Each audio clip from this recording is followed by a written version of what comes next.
అందరికి నమస్కారం. నేను మీ శ్రీనివాస్. ఈ వీడియోలో మనం రైల్వే ఎగ్జామ్స్ సంబంధించినటువంటి ప్రిపరేషన్‌లో భాగంగా 2014 నుంచి ఈ రోజు వరకు జరిగినటువంటి అన్ని రైల్వే ఎగ్జామ్స్‌లో అడిగినటువంటి ఎన్విరాన్మెంట్ యొక్క ప్రీవియస్ ఇయర్ క్వెషన్స్ యొక్క పార్ట్ 79 డిస్కస్ చేద్దాం. Let's get into hour video. ఈ వీడియోలో మనం మేజర్‌గా ఓజోన్ సంబంధించినటువంటి కాన్సెప్ట్ అంటే థియరీ ప్లస్ పీవైక్యూ అన్ని కూడా ఇదే వీడియోలో కంప్లీట్ చేయడం జరుగుతుంది కాబట్టి వీడియోని చాలా కేర్‌ఫుల్‌గా వినండి. ఈ యొక్క వీడియో గనక మీరు ఫుల్ ఫ్లెడ్జ్డ్‌గా విన్నట్లయితే ఓజోన్ సంబంధించినటువంటి టోటల్ డేటా మీకైతే ఐడియా రావడం జరుగుతుంది. అండ్ క్వెషన్స్ కూడా నాకంటే ఫాస్ట్‌గా మీరైతే ఆన్సర్ చేయగలరు.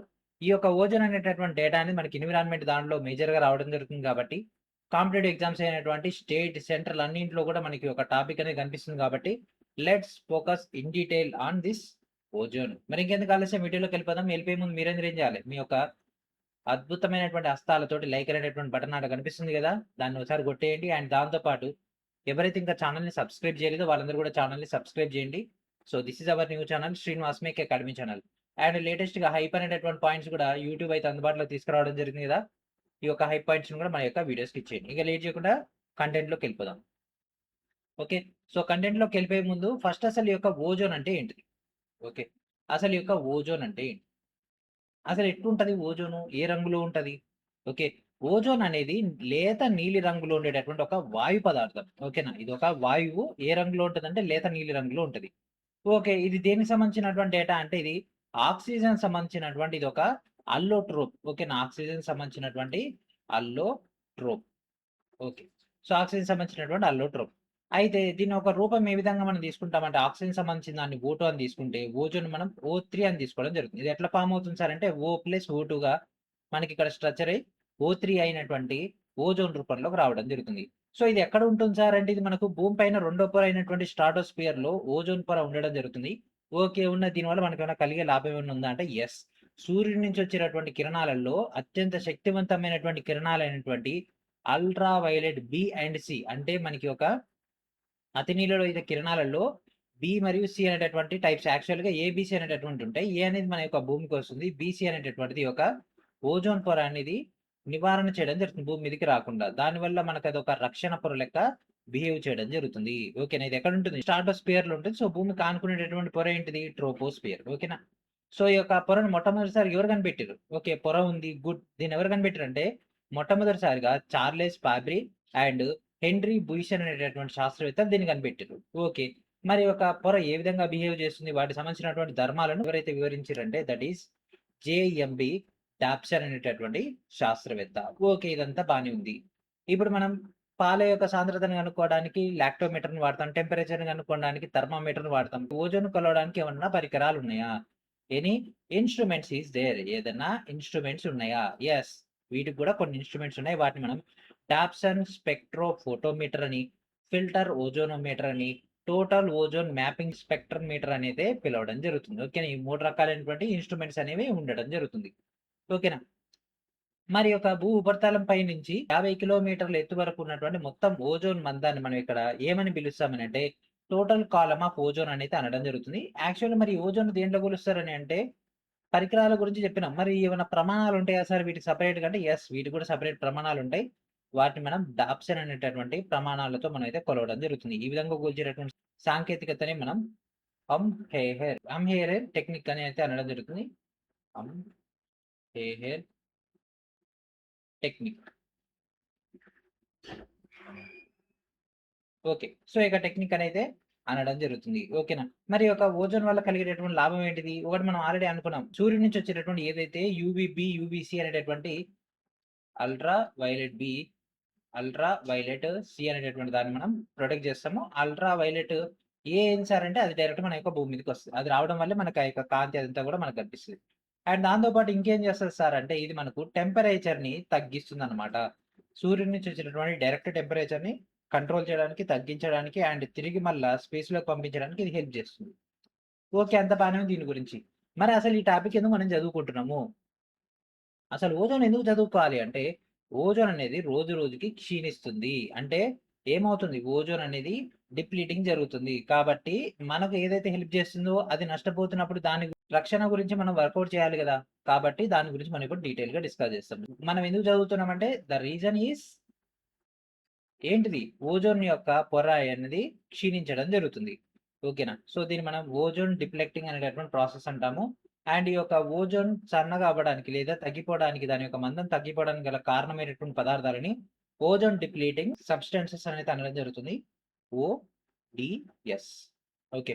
సో ఈ యొక్క ఓజోన్ అనేది ఏ టైంలో ఎక్కువగా తగ్గింది అంటే 1980 టైంలో.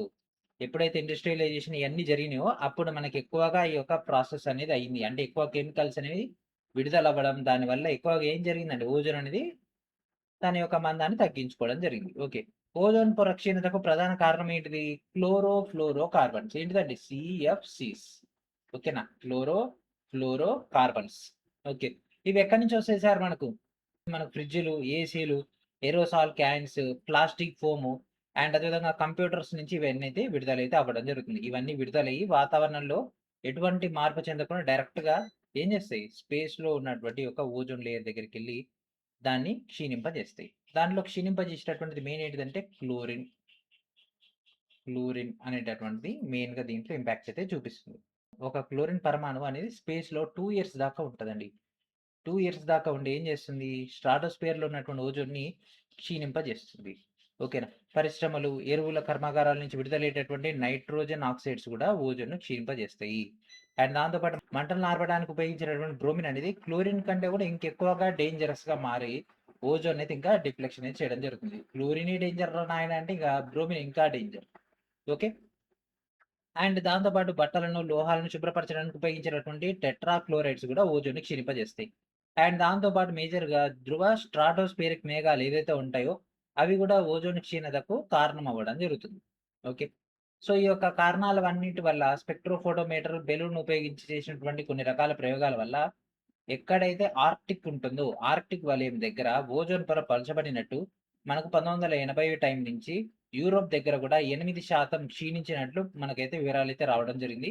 అంటార్క్టికా దగ్గర ఎంత పర్సెంటేజ్ అంటే 4%. మరి యూరోప్ దగ్గర ఎంత అంటే 8%. ఎందుకంటే తగ్గిందంటే యూరోప్ అనేది ఇండస్ట్రియలైజేషన్ వాటి సైడ్ వెళ్ళడం వల్ల, వీటి వల్ల జరిగేటటువంటి నష్టాలు అప్పుడు తెలవకపోవడం వల్ల మొత్తం విపరీతంగా బయటకైతే రిలీజ్ చేసిర్రు. ఓకే. మరి ఒక క్లోరో, ఫ్లోరో కార్బన్స్‌కి ఇంకేమైనా పేరుందా సార్ అంటే వీటిని మనం ఫ్రియాన్స్ అనడం జరుగుతుంది. ఏమంటామండి? ఫ్రియాన్స్. ఓకే. ఫ్రియాన్స్ అనడం జరుగుతుంది.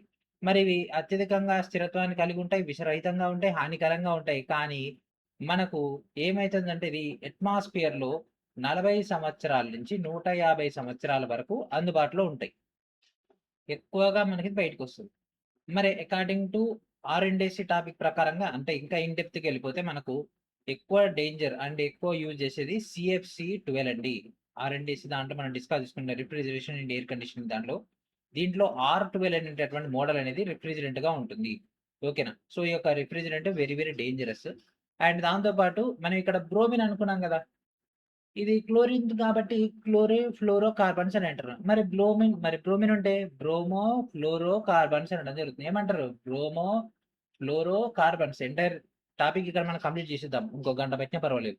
సో, దీన్ని ఏమంటారంటే హాలెన్స్ అనడం జరుగుతుంది. ఇది సీఎఫ్‌సి కంటే కూడా డేంజరస్.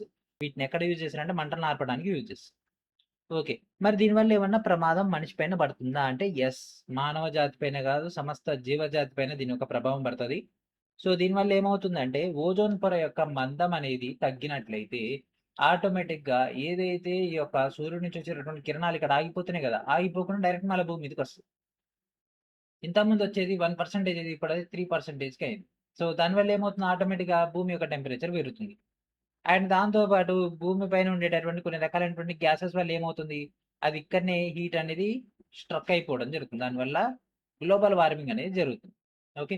సో, దీనివల్ల మానవునికి కలిగేటటువంటి ప్రాబ్లమ్స్ గనక తీసుకుంటే ఏదైతే యూవీబీ కిరణాలున్నాయో, యూవీబీ కిరణాలున్నాయో వీటి వల్ల వచ్చేటటువంటి ప్రాబ్లమ్ ఏంటిదంటే కార్సినోమా అండ్ దాంతో పాటు మెలనోమా అనేటటువంటి క్యాన్సర్ అనేది రావడం జరుగుతుంది.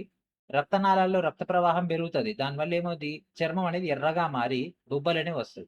దాంతో పాటు లుకేమియా అంటే బ్లడ్ క్యాన్సర్ వస్తుంది. స్త్రీలలో రొమ్ము క్యాన్సర్ వస్తది. అండ్ దాంతో పాటు కంటికి సంబంధించి అంటే ఆ యొక్క కిరణాలు డైరెక్ట్ మన యొక్క కంటి మీద పడితే కాట్రాక్ట్ అనేటటువంటి వ్యాధి కూడా రావడం జరుగుతుంది. అండ్ దాంతో పాటు దీని యొక్క హీట్ టెంపరేచర్ వల్ల మానవుని యొక్క డీఎన్ఏ పై కూడా ఇంపాక్ట్ పడి రోగనిరోధక శక్తి అనేది తగ్గడం జరుగుతుంది. ఇగో ఇన్ని ప్రమాదాలున్నాయి. మనిషికి సంబంధించినయి. ఓకే. మరి ఒక భూమి మీద మనిషి ఒక్కడే ఉన్నాడా? లేదు గదా! మొక్కలు గూడా ఉంటాయి గదా! So, plants. ప్లాంట్స్ పైన గూడా ఇది ఇంపాక్ట్ అయితే చూపిస్తది. ఓకే. ప్లాంట్స్ పైన ఏ రకమైనటువంటి ఇంపాక్ట్ చూపిస్తదంటే, కిరణజన్య సమయక్రియ రేట్ తగ్గి, ఆహారోత్పత్తి తగ్గుతది. అండ్ దాంతో పాటు మనకు క్లోరోసిస్ అనేటటువంటిది నిర్వీకరణం అయిపోవడం వల్ల పత్రాలనేవి స్థిరంగా చెట్టుకు ఆనుకొని ఉండకుండా, అంటే చెట్టుకు అతుక్కొని ఉండకుండా రాలిపోవడం వల్ల వృక్ష సంపదకు తీవ్రమైనటువంటి హాని కలుగుతది. అండ్ దాంతో పాటు ఇంకేమైనా ప్రాబ్లమ్స్ ఉంటాయా అంటే యెస్. వీటి వల్ల ప్రపంచ టెంపరేచర్ అనేది పెరుగుతది. దానివల్ల ధ్రువ ప్రాంతాల్లో మంచు కరిగిపోయి సముద్ర మట్టాలు పెరుగుతాయి. అండ్ దాంతో పాటు ఈ యొక్క యూవీ కిరణాలు ఏదైతే ఉంటాయో వీటి వల్ల సైనోకో బ్యాక్టీరియా ఏదైతే ఉంటదో అది జీవ ఎరువులుగా మనం మొన్నటిదాకా డిస్కస్ చేసుకున్నాం గదా! ఏది బయోడిగ్రేడబుల్, నాన్ బయోడిగ్రేడబుల్. ఆ బయోడిగ్రేడబుల్‌కి పనిచేసేటటువంటి సైనో బ్యాక్టీరియా అనేది తట్టుకోలేవు. తట్టుకోలేకపోవడం వల్ల అది ఏదైతే వేస్టేజ్ ఉంటుందో, ఏదైతే సంక్లిష్ట పదార్థాలను సరళ పదార్థాలకు మారుస్తదో, ఆ సరళ పదార్థాలు మార్చకపోవడం వల్ల పంట దిగుబడి అనేది తగ్గిపోతుంది. ఎందుకంటే ఏ మొక్క అయినా సరే పోషకాలను తీసుకుంటది గానీ, వ్యర్థాల నుంచి ఆ యొక్క పోషకాలుగా మార్చేటటువంటి ప్రక్రియను మొక్క చేయలేదు. ఓకే. Okay sir. అంతా బానే ఉంది. మరసలు ఇంగో నాకు ఒకసారి ఇది చెప్పండి. యూవీఏ అంటే ఏంటిది? బి అంటే ఏంటి? సి అంటే ఏంటిది? వీటిపైన ఏమైనా ఎగ్జామ్‌లో క్వెషన్స్ వస్తాయా? అంటే డెఫినెట్‌గా ఎగ్జామ్‌లో క్వెషన్స్ వస్తాయి. చాలా చాలా ఇంపార్టెంట్ అయినటువంటిది. మరి ఒక యూవీ రేస్ గనక తీసుకుంటే వీటికి తక్కువ తరంగ దైర్ఘ్యం అయితే ఉండడం జరుగుతుంది. ఆల్రెడీ మనం ఫిజిక్స్ దాంట్లో డిస్కస్ చేసుకున్నాం. ఈ యొక్క వర్ణపటం గురించినటువంటిది. ఓకేనా? సో, దాంట్లో తక్కువ తరంగ దైర్ఘ్యాలు, ఎక్కువ తరంగ దైర్ఘ్యాల గురించినటువంటి డేటా డిస్కస్ చేసుకున్నాం. సో, తక్కువ ఉండేటటువంటి ఇది మనకు యూవీ అల్ట్రా వయలెట్. అండ్ మేజర్‌గా 3 రకాలుంటాయి. UVA, UVB and UVC. Okay. So, తక్కువ తరంగ దైర్ఘ్యం కలిగి ఉండేటటువంటి కాంతి అనేది ఎక్కువ హాని కలిగిస్తది. సో, యూవీఏ గనక తీసుకుంటే మన యొక్క భూమికి చేరేటటువంటి అతినీలలోహిత కిరణాల్లో 95% మనకు యూవీఏనే ఉంటది. అండ్ చర్మం లోపలికెళ్ళి టానింగ్ అనేటటువంటి ప్రభావాన్ని చూపుతది కాబట్టి, ఎక్కువ ఎండల్లో తిరిగే వాళ్ళు నల్లగా అవ్వడానికి గల కారణం ఈ యొక్క టానింగ్ వల్లనే. అంటే మీరు టీవీలో అడ్వర్టైజ్‌మెంట్ చూపిస్తే దాంట్లో కూడా చెప్తా ఉంటారు కదా! టానింగ్, టానింగ్, టానింగ్ అని. దానికి గల కారణం ఈ యొక్క యూవీ కిరణాలే. ఓకే. దీనివల్ల చర్మం ముడతలు పడడము, మనకు సన్ స్పాట్స్ రావడము, అండ్ చిన్న వయసు వాళ్ళే పెద్ద వయసు లెక్క ముఖం అంతా ముడతలు రావడము, అండ్ చాలా రేర్‌గా స్కిన్ క్యాన్సర్ గూడా రావడం జరుగుతుంది. అండ్ నెక్స్ట్ వచ్చేసరికి మన యొక్క యూవీబీ. మధ్యస్థ తరంగ దైర్ఘ్యం కలిగినటువంటి తరంగ దైర్ఘ్యాలు అండ్ ఇది జీవశాస్త్రీయంగా ఎక్కువ క్రియాత్మకంగా ఉంటాయి. అంటే ఎక్కువ రియాక్టివ్‌గా ఉంటాయి. ఇవి చర్మ క్యాన్సర్ వచ్చే అవకాశం ఎక్కువ. అండ్ సన్ బర్న్స్ అనేవి గూడా దీనివల్ల జరుగుతాయి.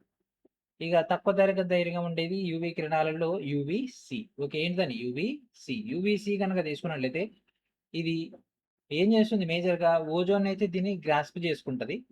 గ్రాస్ప్ చేసుకోకుంటే ఇక మన పరిస్థితి ఏందంటే మరి దారుణంగా ఉంటది ఇదైతే. ఓకే. ఇది కంటి యొక్క కార్నియా పైన, కంటి యొక్క రెటినా పైన అటాక్ చేసేసి ఇది బ్లైండ్‌నెస్‌నయితే ఇదైతే క్రియేట్ అయితే చేయడం జరుగుతుంది. ఓకే.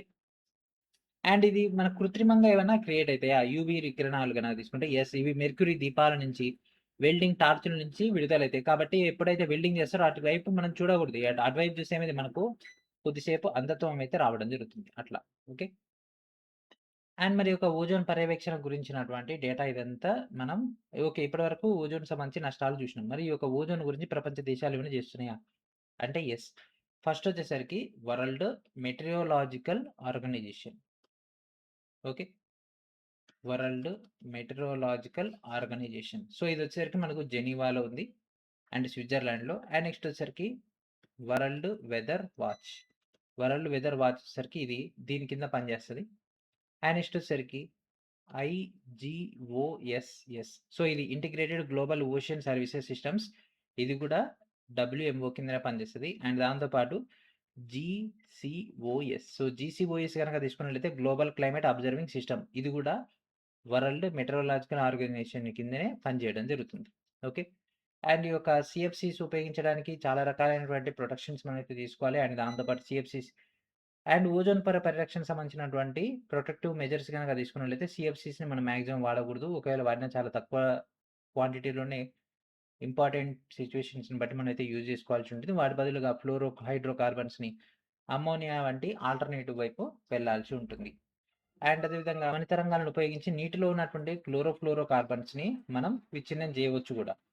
అండ్ ఈ యొక్క UNO world united nations organisation గూడా దీనికి సంబంధించినటువంటి చర్యలైతే చేపట్టింది. ఎప్పుడు చేపట్టిందంటే 1976లో చేపట్టి 1977లో పరిరక్షణ ఉద్యమానికి వీళ్ళిక్కడ చర్యలైతే తీసుకోవడం జరిగింది. ఓకే.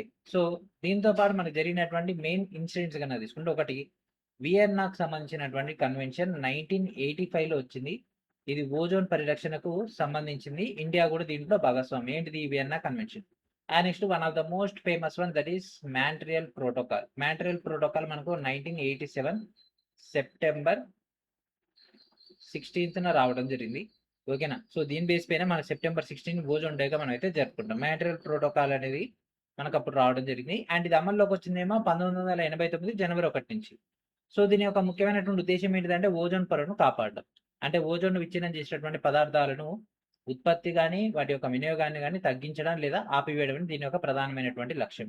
అండ్ దీంట్లో భారతదేశం ఇన్వాల్వ్ అయింది 1992లో. ఎప్పుడండి? 1992లో. అండ్ అన్ని దేశాలు ఆమోదించింది 1997లో. ఓకే. సో దీని ప్రకారంగా సీఎఫ్‌సీస్‌ని 2000 సంవత్సరం నాటికే నిషేధించాలి వీలైతే డెసిషన్ అయితే తీసుకోవడం జరిగింది. సో భారతదేశంలో ఏందంటే 9 రకాలైనటువంటి ఓడీఎస్‌ని వాడేవాళ్ళు.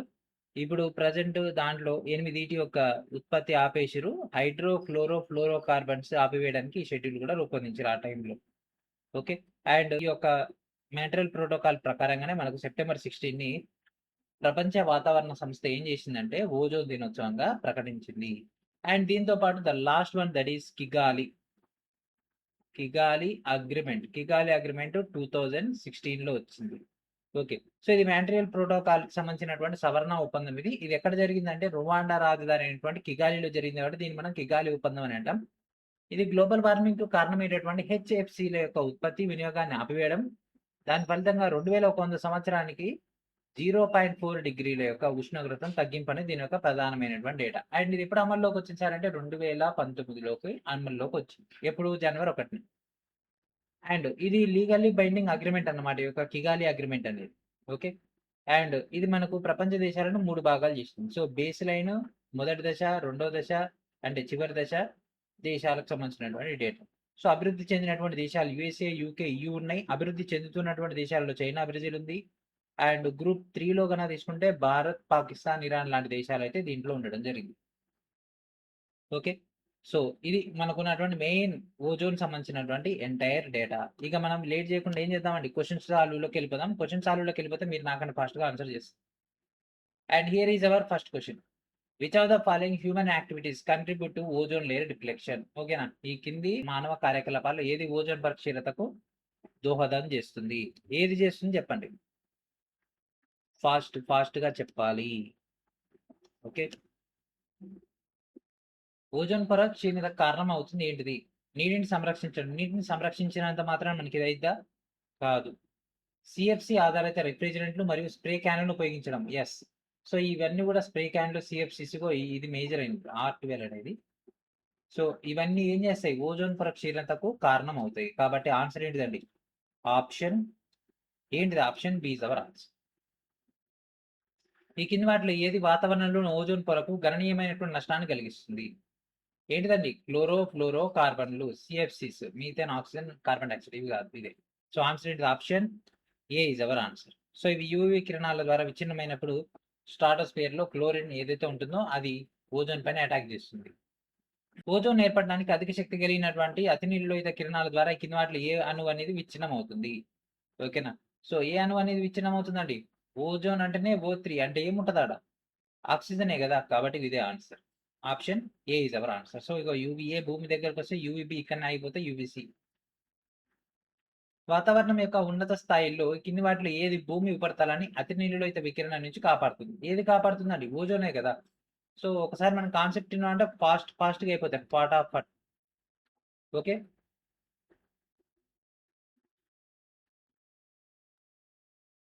నెక్స్ట్ ఓజోన్ భూమిని సూర్యుని డాష్ వికిరణం నుంచి కాపాడుతుంది. దేని నుంచి? అల్ట్రా వైలెట్ యూవీ రేస్ నుంచి కాపాడడం జరుగుతుంది. ఇవన్నీ కూడా ఇట్లా చూస్తూ వెళ్ళిపోయే ఆన్సర్స్ ఇవన్నీ. రిఫ్రిజిరేటర్‌లు మరియు ఎయిర్ కండిషనర్‌లలో ఉపయోగించేటటువంటి మరియు వాటి నుంచి విడుదలయ్యేటటువంటి లేదా వెలువడేటటువంటి వాయువులు వాయు కాలుష్యంలో ఏ రకమైనటువంటి పాత్ర పోషిస్తాయి? ఏం చేస్తాయి? ఏసీలు గాని, దాంతో పాటు ఫ్రిడ్జ్‌ల నుంచి వచ్చేటటువంటి ఏమొస్తాయి? వాటిలో నుంచి సీఎఫ్‌సీస్ వస్తాయి. అవి వెలువడేటటువంటి వాయువులు కాలుష్యంలో ఏ రకమైనటువంటి ప్రభావాన్ని చూపిస్తాయి చెప్పండి? అవి అవేం చేస్తాయి? వాతావరణంలో ఆక్సిజన్ స్థాయిలను పెంచుతాయా? పెంచవు. పట్టణ ప్రాంతాల్లో పొగమంచు ఏర్పడడానికి కారణమా? కాదు. రిఫ్రిజిరేటర్‌లు, ఎయిర్ కండిషనర్ నుంచి వచ్చేది ఓజోన్ పొర క్షీణతకు కారణమవుతది. సాధిని చల్లబరుస్తదా? కాదు. సో ఆన్సర్ ఏంటిది? Option A is our answer.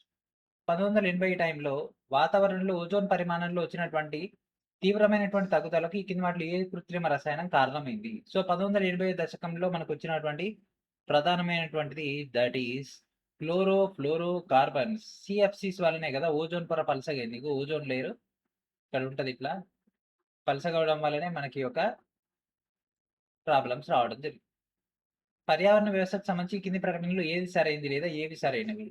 పర్యావరణ వ్యవస్థకు సంబంధించినటువంటి దాంట్లో ఓజోన్ అనేది 3 ఆక్సిజన్ పరమాణువులతో కూడినటువంటి అణువు. యెస్. సో, ఇది కరెక్టే. ఆక్సిజన్ అనేది అన్ని జీవ రూపాలకు అవసరం. యెస్. ఇది కరెక్టే. ఓజోన్ అనేది విషరహితమైనది కాదు. ఓజోన్ అనేది విషం. చాలా చాలా డేంజరస్ అండి. ఈ యొక్క ఓజోన్ అనేటటువంటిది. ఓకేనా? సో, ఇదొక ప్రాణాంతకమైనటువంటి విషయం ఇది. కాబట్టి ఇది గాదు. సో, మీ రెండిట్లో అంటే 1, 2 అంటే ఇది answer. Option B is our answer. Ozone భూమి ఉపరితలాన్ని సూర్యుడి నుంచి వెలువడేటటువంటి అతినీలలోహిత వికిరణం నుంచి రక్షిస్తుంది. మరియు వాతావరణంలో ఓజోన్ పరిమాణం అనేది ఈ కింది వాటిలో ఏ కృత్రిమ రసాయనాల కారణంగా వేగంగా తగ్గడం ప్రారంభమవుతుంది? ఏంటి అండి? క్లోరోఫ్లోరో కార్బన్సే గదా! సో, ఒక్కసారి మనకు కాన్సెప్ట్ వచ్చిందా ఇంతే. చూసుకుంటూ ఆన్సర్ పెట్టేసుకుంటూ వెళ్ళిపోవడమే. ఓజోన్ సంబంధించి కింది వాటిలో ఏది సరైంది? వాతావరణంలో ఓజోన్ పరిమాణం తగ్గడానికి కారణం క్లోరోఫ్లోరో కార్బన్స్. ఇది కరెక్టే. కేవలం రెండిటి వల్ల ఓజోన్ ఏర్పడతదా? O3 అంటే 3 గదా! కాబట్టి ఇది గాదు. విషపూరితమైనది కాదా? విషపూరితమైనటువంటిది. కాబట్టి ఇది గూడా గాదు. రక్త క్యాన్సరా? కాదు. సో, ఆన్సర్ ఏంటిది? Option A is our answer. పర్యావరణ వ్యవస్థకు సంబంధించి కింది వాటిలో ఏది సరైంది? యూవీ వికిరణం జీవరాశులకు హానికరమైనది కాదు. హానికరమైనటువంటిది కాబట్టి అది మన యొక్క డేటా. వాతావరణంలోని ఉన్నత స్థాయిల్లో ఉండేటటువంటి ఓజోను ఆక్సిజన్ అణువులపై యూవీ కిరణం పనిచేయడం వల్ల ఏర్పడుతుంది. ఓకే. నెక్స్ట్ 1980 టైంలో వాతావరణంలో ఓజోన్ పరిమాణం వేగంగా తగ్గడం ప్రారంభమైంది. ఓకే. సో, ఆన్సర్ ఏంటిదండి? ఏది ఆన్సర్ అవ్వచ్చు చెప్పండి? సో, మనకు 2, 3 కరెక్ట్ అవుతుంది కాబట్టి option D is our answer. 2026 updated NCERT 9వ తరగతి తెలుగు మీడియం సైన్స్ పాఠ్య పుస్తకం అయితే రిలీజ్ చేయడం జరిగింది. ప్రతి ఒక్కరు కూడా మన యొక్క శ్రీనివాసమే క్యాప్ నుంచి గ్యాదర్ చేసుకుంటారు. ఓజోన్ పొర క్షీణించడం మానవులకు ఎందుకు ఆందోళన కలిగిస్తుంది? ఇగో ఓజోన్ లేయర్ తగ్గితే ఏమైద్ది? మొక్కల పెరుగుదల అయిద్దా? నీటి కాలుష్యం పెరుగుతదా? హానికరమైనటువంటి రేడియేషన్ నుంచి ఇది మనకు కాపాడుతుంది. నేల సారాన్ని పెంచదు. ఇది ఉంటే మనకి ఒక హార్మ్‌ఫుల్ రేడియేషన్ నుంచి కాపాడుతది. ఇది తగ్గడం వల్ల మనకిది ప్రమాదం కాబట్టి ఇది మనకు ఆందోళన కలిగిస్తుంది. కాబట్టి ఆన్సర్ ఏంటిది? Option C is our answer. వాతావరణంలో ఓజోన్ పొర క్షీణించడానికి కింది వాటిలో ఏది కారణము? ఏంటిదండి? Chlorofluorocarbons. Chlorofluorocarbons. కాబట్టి answer option D is our answer. So, ఇగ యూవీసీ అనేది ఓజోన్ లేయర్ పైనే ఆగిపోద్ది. యూవీబీ అనేది ఇట్లొస్తది. ఈడ పలసగా అయినట్లయితే కింది దాకొస్తది. సో, ఈ ఓజోన్ దాటి కూడా మనకి యూవీఏ వస్తది. ప్రపంచవ్యాప్తంగా ఉపయోగం కోసం సీఎఫ్‌సీ రహిత రిఫ్రిజిరేటర్‌లు తయారు చేయడానికి ప్రధానమైనటువంటి కారణం ఏమిటి? సీఎఫ్‌సీ రహితమైనటువంటి దాన్ని ఎందుకు ఉపయోగించాలి? ఎందుకంటే ఇది ఓజోన్ పొరను తగ్గిస్తుంది కాబట్టి. ఓజోన్ పొరను తగ్గించేటటువంటి కృత్రిమ రసాయనం కాబట్టి ఇది మనకు. Answer option B. ఓజోన్ పొర మందాన్ని పెంచడానికి కింది వాటిలో ఉత్తమమైనటువంటి చర్య ఏమిటి? ఏంటిది? ఏదైతే సీఎఫ్‌సీ ఉంటదో వాటికి సంబంధించినటువంటి డేటాను మనం పక్కన పెట్టేస్తే ఆటోమేటిక్‌గా మనకు అవుట్‌పుట్ అనేది వస్తది. సో, ఫ్లోరిన్ ఆధారిత శీతలీకరణాల యొక్క వినియోగాన్ని తగ్గించడం. యెస్. క్లోరో ఫ్లోరో కార్బన్స్ దాంట్లో మనకి ఒక ఫ్లోరిన్‌ని తగ్గించినట్లయితే ఆటోమేటిక్‌గా అయిపోద్ది. సూర్యుడి నుంచి వెలువడేటటువంటి అతినీలలోహిత వికిరణాల వల్ల మానవుల్లో ఎట్లాంటి వ్యాధొస్తది? సో, ఏమొస్తది? అది మన యొక్క స్కిన్ పైన పడతది కాబట్టి చర్మ క్యాన్సర్ అయితే రావడం జరుగుతుంది. సో, ఇవన్నీ కూడా టైప్స్ ఆఫ్ స్కిన్ క్యాన్సర్స్. వాతావరణం యొక్క ఎగువ పొరల్లో ఉండేటటువంటి ఓజోన్ యూవీ వికిరణం డాష్ అణువుపై పనిచేయడం వల్ల ఏర్పడేటటువంటి ఒక ఉత్పన్నం. ఏంటిదండి? ఓజోన్ అంటేనే O3 అంటే మనకు అందులో ఆక్సిజన్ అణువులు ఉంటాయి. కాబట్టి ఆక్సిజన్‌కి సంబంధించినటువంటి data. So, option B is our answer. వాతావరణంలో ఓజోన్ స్థాయిలు తగ్గడం ఎప్పుడు ప్రారంభమైంది? ఎప్పుడండి? ఇగో ఇక్కడ చూడండి గ్రాఫ్ ఇచ్చినా గదా! సో, దీంట్లో ఎప్పటి నుంచి స్టార్ట్ అయింది ఇగో 1980 కాంచి స్టార్ట్ అయింది. కాబట్టి 1980 option C is our answer. 1987లో ఐక్యరాజ్య సమితి పర్యావరణ కార్యక్రమం యుఎన్ఈపి సిఎఫ్సి ఉత్పత్తిని డాష్ స్థాయిల వద్ద స్తంభింపజేయడానికి ఒక ఒప్పందాన్ని కుదుర్చుకోవడంలో విజయం సాధించింది. ఓకేనా? సో, ఏ టైంలో మనకి డేటా వచ్చిందంటే 1986లో ఐక్యరాజ్య సమితి పర్యావరణ కార్యక్రమం సిఎఫ్సి ఉత్పత్తిని 1986 స్థాయిల వద్ద స్తంభింపజేయడానికి ఒక ఒప్పందాన్ని కుదుర్చుకోవడంలో విజయం సాధించడం జరిగింది. ఓకే. క్లోరోఫ్లోరోకార్బన్ సిఎఫ్సిస్ విడుదల చేయని శీతలీకరణ యంత్రాలు రిఫ్రిజిరేటర్ల యొక్క తయారీని ప్రపంచవ్యాప్తంగా తప్పనిసరి చేయడం జరిగింది. ఓజోన్ క్షీణతను నివారించడంలో ఇది ఎలా సహాయపడుతుంది? ఓకేనా? సో, ఇది ఎలా సహాయపడుతుంది? ఎలా సహాయపడుతుందండి? సిఎఫ్సిల యొక్క విడుదలను తగ్గించినట్లయితే ఆటోమేటిక్‌గా అది మనకు బెనిఫిట్ అయిద్ది గదా! కాబట్టి answer option A is our answer. వాతావరణంలో ఓజోన్ పరిమాణం ఏ కాలంలో వేగంగా తగ్గడం ప్రారంభమైంది? ఏ కాలంలో? 1980 ఆ టైంలోనే మనకిది తగ్గడం మొదలుపెట్టింది. ఓకేనా? 1980 అంటే అది ఆ దశకం. ఇప్పుడు మన 21st సెంచరీ ఎట్లా అంటున్నాం గదా! దాన్ని బట్టి మనం అక్కడ డేటానైతే తీసుకోవాలి. ఓజోన్ పొర మందాన్ని ఏ ప్రమాణాల్లో కొలుస్తారు? ఇది మనం ఆల్రెడీ డిస్కస్ చేసుకున్నాం ఇందాక థియరీ దాంట్లో. ఇక్కడ మనకు క్వెషనే ఫ్రేమ్ అయిపోయింది. ఎట్లా కొలుస్తారండి? దాన్ని డాప్సన్ యూనిట్స్‌లో కొలవడం జరుగుతుంది. ఓకేనా? డాప్సన్ ప్రమాణాలలో కొలవడం జరుగుతుంది. 1987లో ఓజోన్ పొరను రక్షించడానికి రూపొందించినటువంటి అంతర్జాతీయ ఒప్పందం ఏమిటి? అంతర్జాతీయ ఒప్పందం that is Montreal protocol. Okay. Montreal protocol. So, ఇది మనకు సెప్టెంబర్ 16న 1987లో ఇది ఆమోదించడం జరిగింది కాబట్టి, ఆ యొక్క డేట్‌ని బట్టి మనకు ఓజోన్ డేగా రావడం జరుగుతుంది. ఓజోన్ పొర జీవులకు అత్యంత హానికరమైనటువంటి డాష్‌ను సూచించుకుంటుంది. సో, జీవులకు హానికరమైనటువంటి ఏంటిదండి? అల్ట్రా వయలెట్ రేస్ అతి నీలలోహిత కిరణాలను శోషించుకుంటుంది. ప్రపంచవ్యాప్తంగా స్ట్రాటోస్ఫియర్‌లోని ఓజోన్ పొర యొక్క సాధారణ సగటు మందం సుమారుగా ఎంత ఉంటుంది? ఓకేనా? సో, అది ఎంత మందం అయితే ఉండడం జరుగుతుంది. ఓకేనా? సో, ఆన్సర్ చేయండి. ఎంత మందం ఉంటుందని అనుకుంటున్నారు? 300 డియుగా ఉండడం జరుగుతుంది. 300 డాప్సన్ యూనిట్స్‌గా ఉండడం జరుగుతుంది. స్ట్రాటోస్ఫియర్ ఓజోన్ పొర విధ్వంసానికి ప్రధానంగా కారణమైనటువంటి సమ్మేళనం ఏమిటి? స్ట్రాటోస్ఫియర్ ఓజోన్ పొర విధ్వంసం కావడానికి ఏది కారణం ఏంటిది? ఫ్లోరో కార్బన్సే కదా! ఫ్లోరో కార్బన్స్ వల్లనే అది డ్యామేజ్ అవుతది. ఓజోన్ పొర ఈ కింది వాటిలో ఎక్కడ ఉంటుంది? ఎక్కడ ఉంటదండి? ట్రోపోస్ఫియర్ దాటంగానే స్ట్రాటోస్ఫియర్‌లో ఇక్కడ కింద ఉంటది. ఓకే. ఎక్కడుంటది? స్ట్రాటోస్ఫియర్‌లో ఉంటది. కాబట్టి ఆన్సర్ ఏంటిదండి? Option C is our answer. మీకు విజువల్‌గా చూపిస్తే గుర్తుంటది లాంగ్ టర్మ్‌లో అనేది. ఇక్కడ మనం ప్రయత్నం చేస్తాము. గంతే.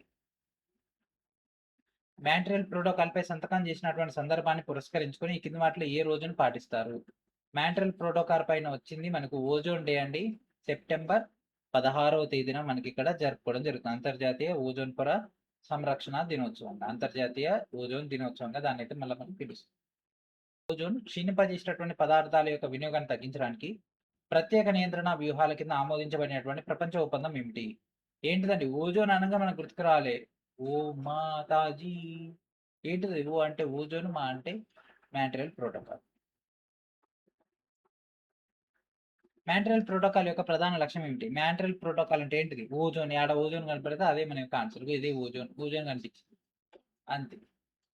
యుఎన్ఈపి యొక్క ఫుల్ ఫామ్ ఏంటిది? యుఎన్ఈపి యొక్క full form that is United Nations environment Programme అండి. ఇది 2 సార్లు వచ్చింది ఎగ్జామ్స్‌లో.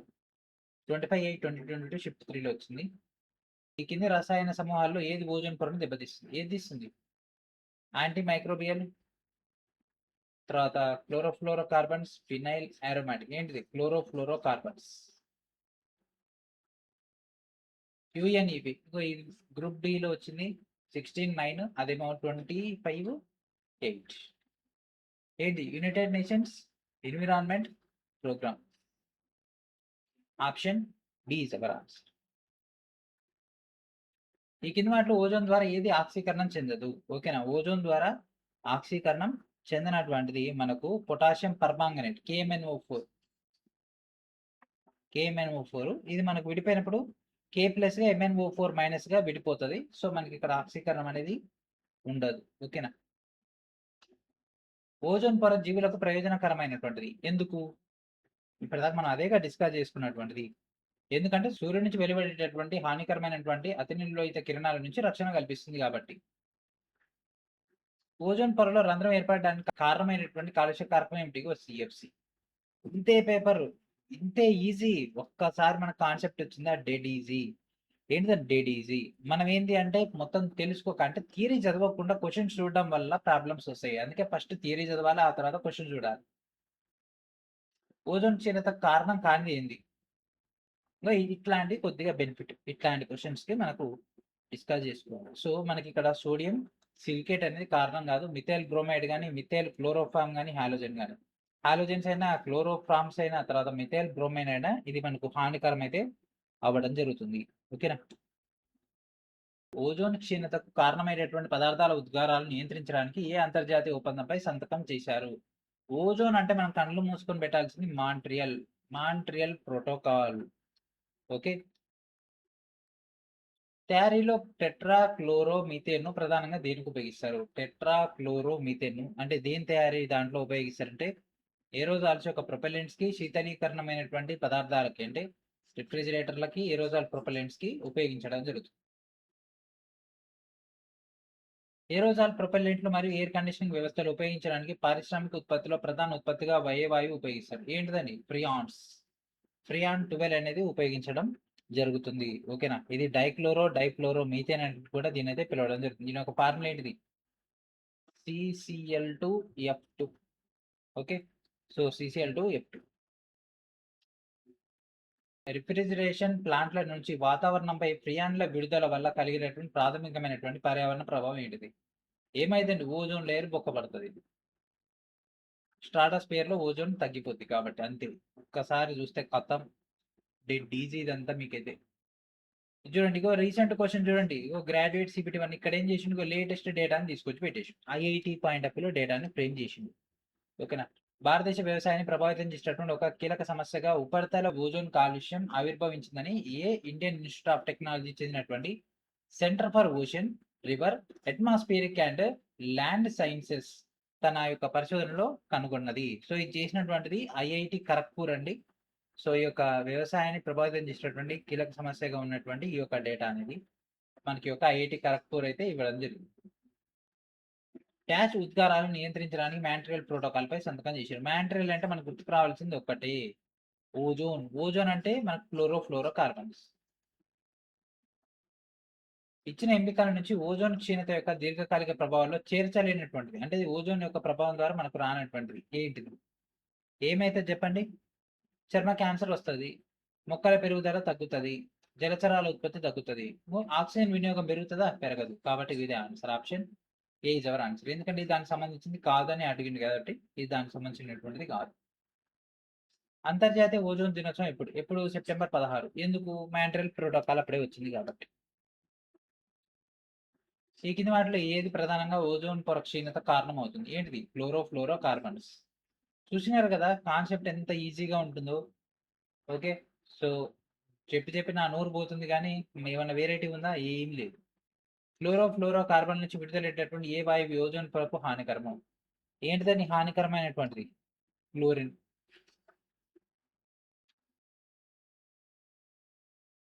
1987 నాటి మాంట్రియల్ సదస్సులో ఏ కీలకమైనటువంటి నిర్ణయం తీసుకోబడింది? ఎప్పటి వరకండి? 2000 సంవత్సరం వరకు కదా. CFCని పూర్తిగా నిషేధించడం. అభివృద్ధి చెందినటువంటిగా. చెప్పండి. అభివృద్ధి చెందినటువంటి దేశాలు 2000 సంవత్సరం నాటికి మనకు CFCని పూర్తిగా ఏం చేయాలి? నిషేధించాలి.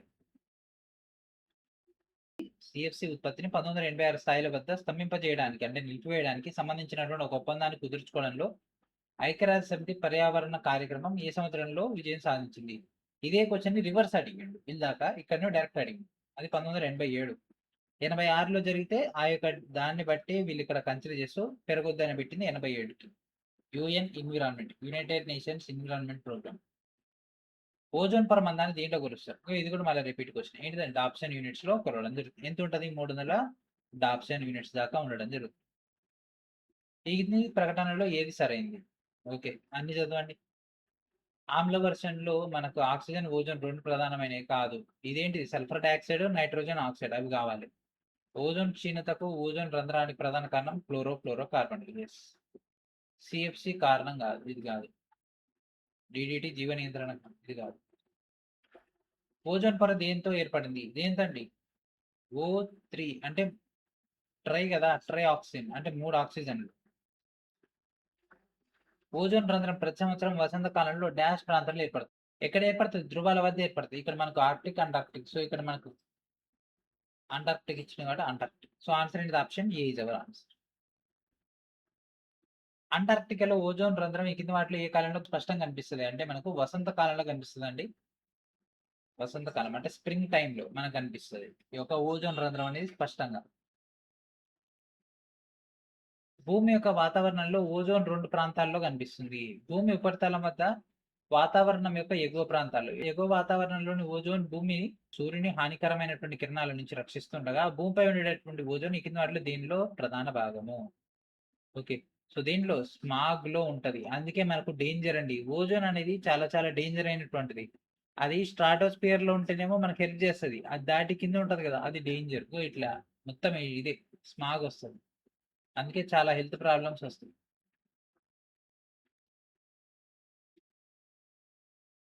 ఓజోన్ యొక్క రసాయన ఫార్ములా ఏంటి? ఓజోన్ యొక్క రసాయన ఫార్ములా ఏంటిదండి? నాకైతే తెలవదు. మీకేమన్నా తెలుసా? ఏమంటారు దాన్ని? O3 అని ఏమో అంటారు గదా! ఏమో ఎప్పుడో ఇన్నా నేనైతే. ఓకే. సో, ఏంటిదండి రసాయన ఫార్ములా అంటే O3. ఓజోన్ ఉపరితల పరిరక్షణ అంతర్జాతీయ దినోత్సవాన్ని ఎప్పుడు జరుపుకుంటారు? ఎప్పుడండి? సెప్టెంబర్ 16. సెప్టెంబర్ 16నే ఓజోన్ సంబంధించినటువంటి డేగా జరుపుకోవడం జరుగుతుంది. ఐక్యరాజ్యసమితి జనరల్ అసెంబ్లీలో ఓజోన్ పొర పరిరక్షణ దినోత్సవంగా ప్రకటించడం జరిగింది. 1987లో ఓజోన్ పొరను క్షీణించేటటువంటి పదార్థాలపై ఏం చేసిండు? మాంట్రియల్ ప్రోటోకాల్‌పై అనేక దేశాలు సంతకం చేసినాయి. కాబట్టి ఆ తేదీకి గుర్తుగా మనకిక్కడ ఈ యొక్క ఓజోన్ దినోత్సవాన్ని జరుపుకుంటాం. సో, ఇక్కడితోటి ఓజోన్ అనేటటువంటి డేటా అయిపోయింది. నెక్స్ట్ వీడియోలో మనం గ్రీన్ హౌస్ ఎఫెక్ట్ అనేటటువంటి డేటా అనేది స్టార్ట్ చేద్దాం. ఓకే. సో, ఇది ఫ్రెండ్స్ ఈరోజు వీడియో. ఐ హోప్ మీకైతే క్లాస్ అయితే నచ్చిందని అనుకుంటున్నా. వీడియోని మల్టిపుల్ టైమ్స్ వాచ్ చేయండి. వీడియోని అందరికి కూడా షేర్ చేయండి. And thanks friends. Thanks for watching.